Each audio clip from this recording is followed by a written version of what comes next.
রাজধানীর রূপনগর আবাসিক এলাকার কয়েকটি রাস্তার নিরাপত্তা ফটক উচ্ছেদ করেছে ঢাকা উত্তর সিটি কর্পোরেশন। সংস্থাটির দাবি, জনগণের চলাচল নির্বিঘ্ন করতেই তাদের এই অভিযান। তবে এতে ভিন্নমত আছে স্থানীয় বাসিন্দাদের। বিস্তারিত রবিউল ইসলাম রবির রিপোর্টে। এলাকা নিরাপদ রাখতে চলাচল নিয়ন্ত্রণের উদ্যোগ দেখা যায় রাজধানীর অনেক এলাকাতেই। সাধারণত নগর কর্তৃপক্ষের অনুমোদন ছাড়াই বাড়িওয়ালাদের উদ্যোগে মহল্লার প্রবেশমুখে গেট বসানো হয়। বৃহস্পতিবার দুপুরে মিরপুর রূপনগর আবাসিক এলাকার ২ নম্বর সড়কে এরকম গেট ভাঙা শুরু করে ঢাকা উত্তর সিটি কর্তৃপক্ষ। সেখানকার ভাড়াটিয়া ও আশপাশের মানুষ এই উদ্যোগকে স্বাগত জানান। জ্যাম হয় তখন আমরাকে এদিক দিয়ে পাস করতে দেন, আমরাকে বলে ঘুরে ওদিক দিয়ে আসতে হয়। রাজুকের পারমিশন ছাড়া এলাকার কিছু লোকেরা কমিটি বানাইছে, এই কমিটি বানায় এরা এই গেটটি ব্যবহার করছে। বাচ্চা রিক্সা অনেক দূরে রাখতে বলে, তাদের দখলদারিত্ব কোনো সরকারের আমলে উঠাইতে কেউ পারে নাই।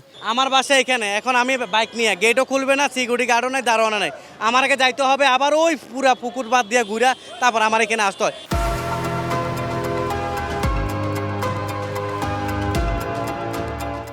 নগর কর্তৃপক্ষের দাবি, রাস্তায় ফটক থাকায় নির্বিঘ্নে চলাচল করতে না পারার অভিযোগ করেন অনেকে।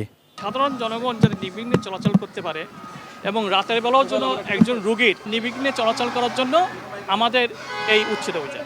আমাদের রাস্তার উপর যখন একটা অবৈধ স্থাপনা করা হয় তখন আমরা যে কোনো মুহূর্তে আমরা এই উচ্ছেদ কার্যক্রম পরিচালনা করি।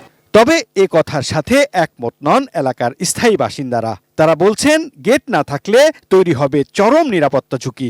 হিরুনসির অত্যাচারে এই জায়গায় থাকতে পারতাম না, কত অসুস্থ হয়ে গেছে আমরা।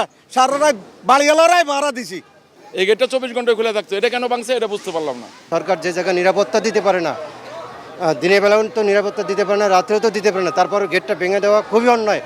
রূপনগরের বিভিন্ন সড়কে এরকম 10টি ফটক উচ্ছেদ করেছে উত্তর সিটি কর্পোরেশন। বাকি ফটকগুলো ভেঙে দেওয়ার পরিকল্পনা রয়েছে তাদের।